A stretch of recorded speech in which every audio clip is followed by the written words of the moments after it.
How to grow intimacy in a marriage. That's our topic today, and it's a really big one because so many people don't know. I got 4 degrees and no one ever taught me how to do intimacy, how to get that result. What are the disciplines it takes to get intimacy as a result?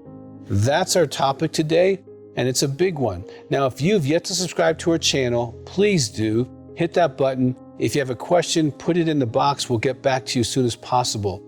But intimacy, and I've been teaching this for over 35 years, is a result of a known set of disciplines.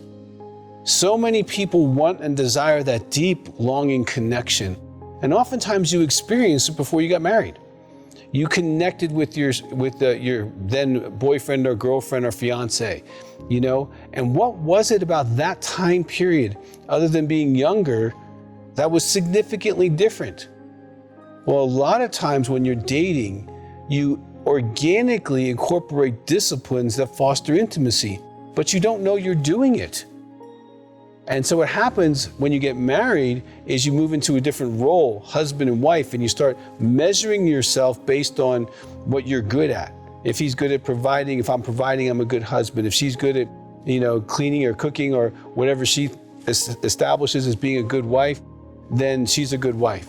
But you miss the disciplines that got you down the aisle to say, I do. So I want to cover what made you intimate and then what can make you intimate again. Because it's like gaining weight. You can always go back to that lower weight if you incorporate different disciplines. Gaining weight is a result of a set of disciplines. Eating late at night, eating the wrong foods, eating continuously, not burning calories, not exercising. Then you gain weight every time. I do. Losing weight is exactly the same thing. It's a set of disciplines. You cut down on your calories, you just get rid of the carbs, you start eating healthy foods, you don't eat after 4, you make sure you're drinking your water, you exercise doing cardio and weight training, and you lose weight every time. So intimacy is not magic. It's not for the rich and famous. Actually, those people suffer a lot with a lack of intimacy. Intimacy is for the disciplined. Just like the healthy body. If you see someone who's got a healthy body and they're 40, 50, 60, 70 years old, they've been incorporating disciplines over decades, and that's how they look like that, okay? And you can see people that are 20, 30, and 40 who are incorporating disciplines of overweightness, and they have the overweight look, right? So is your marriage. Let's go back to dating for a moment. When you were dating, you spent quality time together, okay? So in marriage, you have to recreate that. It's called dating. Dating is 3 or 4 hours of fun, okay? It is not running errands, it's not shopping, it's not talking about problems. You rotate responsibility, who initiates the date, and you're making yourself happy, not the other person. The other person's a guest. And a lot of these principles are in a great book called Intimacy, a 100-Day Guide to Lasting Relationships. It's a classic on creating intimacy within 100 days. So dating's one of the topics. Now, that's one thing you did in dating. Here's another thing you did in dating that you didn't know. You were sharing your feelings. You were sharing about your day, but how you felt about your day, the relationships you were in, the things you talked about. You were sharing your heart, okay? So how do we recreate that in marriage? Well, we have a feelings exercise. And if you email us, we'll send you a feelings list, and it has the basics of the rules there for couples in marriage. They are maintain eye contact, no examples by each other, and no feedback. And I literally give you a list, you point, you share that feeling, I feel blank when, I first remember feeling blank when, you develop your emotional vocabulary, and in 100 days, you have the skill to be emotionally intimate the rest of your life, because then you can share your feelings intelligently, and this is what's important, consistently, 2 feelings a day, every day.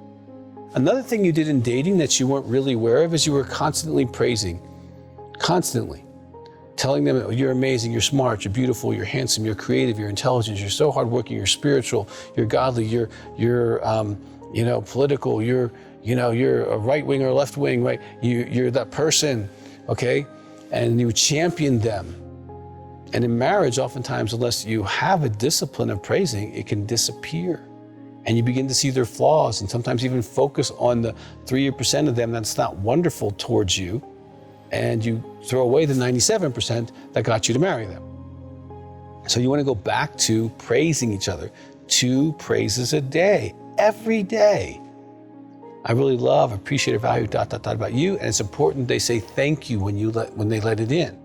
And they give you one, you give them another one, they give you another one. So the discipline of praise is going to help you have intimacy, and the lack of it will guarantee you don't. Okay? Thirdly, whatever your spiritual belief systems, you were probably involved with those together. In marriage, praying together is really important. And just pray. God, thank you for this day. Just a little prayer every day. And you'll find that you are growing spiritually together and close. Okay?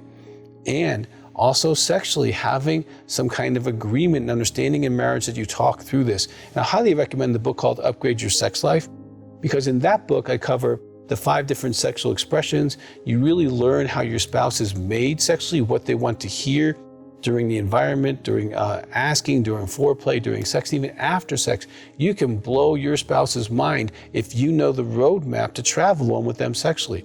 But having some kind of basic understanding of how often are we going to have sex, we both should be initiating, because even if you never say no, the person will feel rejected if you're not asking. Everyone wants to feel wanted, okay?